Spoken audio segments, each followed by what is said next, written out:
You've heard the words since you were in Sunday school. You have heard these professors remind you of them, both in words of warning as well as words of encouragement, and maybe even a few testimonies about how the words came to their rescue. The words appear in Scripture in one way or another. Hundreds of times you'll use these two words, and they are trust God. Two single syllable words that you have heard forever, but you will discover as time passes how difficult they are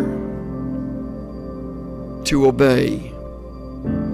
Trust God. Trust God. Of course, I have no way of knowing what the future holds for you. You may lose your home and everything in a fire. You may lose your spouse to an early disease, detected but not cured. You may lose your dreams, your hopes. You may lose a relationship that you have cultivated over the years. All losses are painful. And you will be brought back over and over again to the words of Proverbs chapter 3, verses 5 and 6.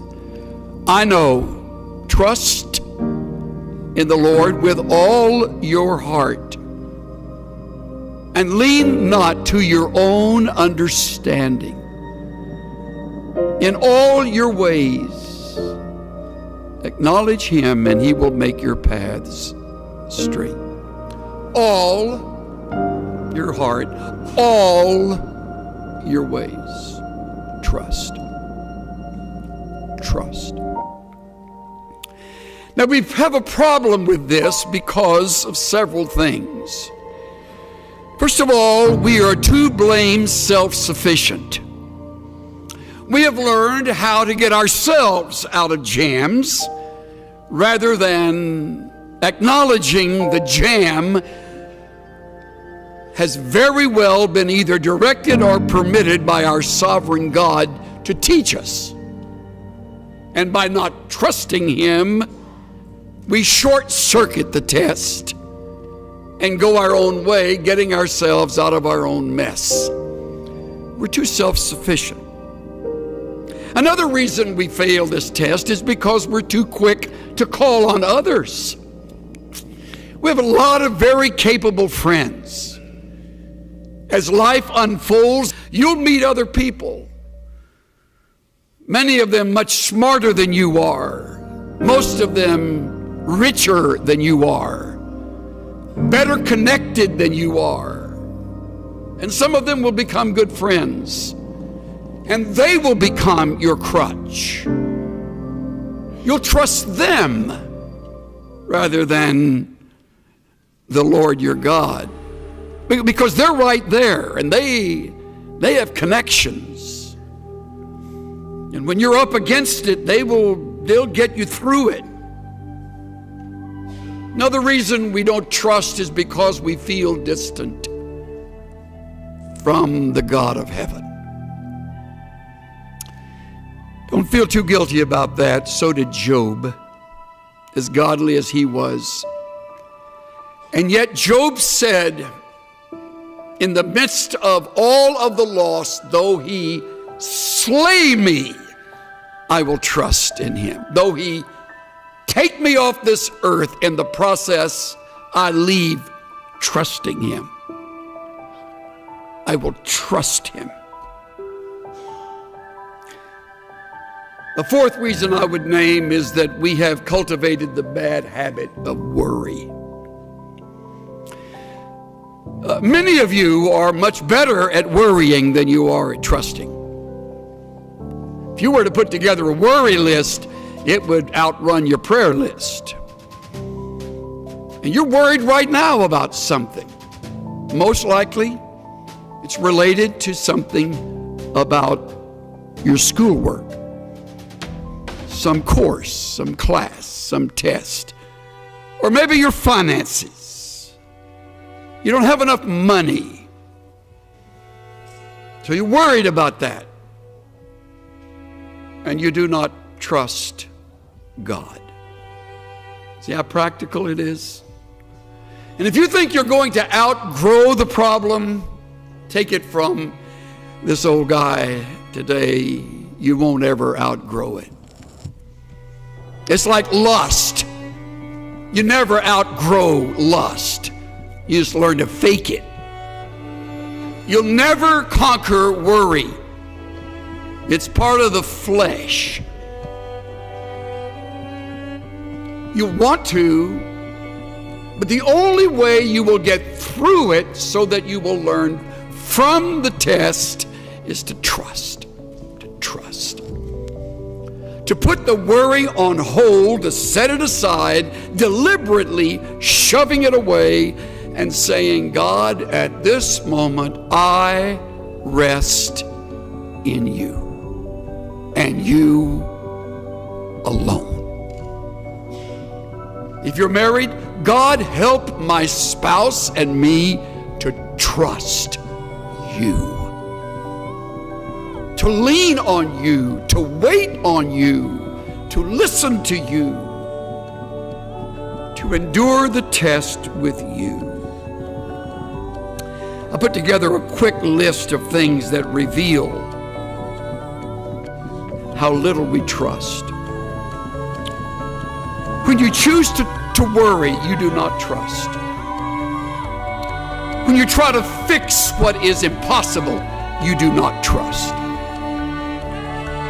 When you hurry ahead and don't wait for the Lord to move and to change, you do not trust. When you lie awake twisting and turning at night, you do not trust. When you doubt biblical principles and promises that are right here in the book you love and study, you do not trust. When you turn to others first for help, you do not trust. When you listen to human counsel and give a higher priority to that than the principles you have just learned, you do not trust. When you manipulate and maneuver situations, you do not trust. When you step in and take charge without praying and being led by the Spirit of God, you do not trust.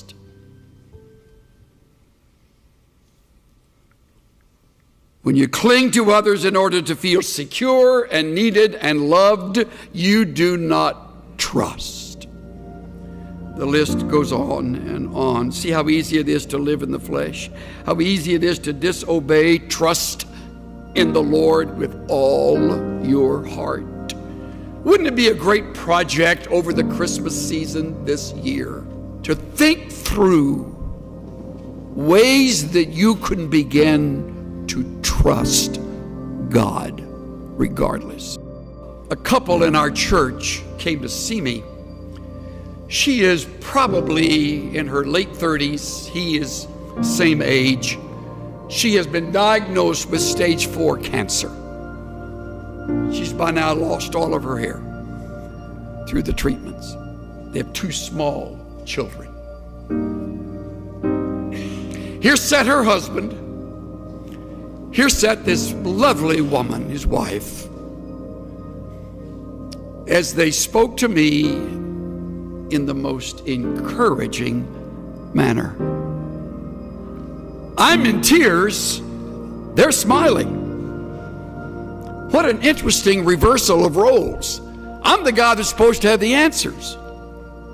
And they sit here and they minister to me as I've rarely been ministered to, talking about what God is teaching them in the midst of the loss.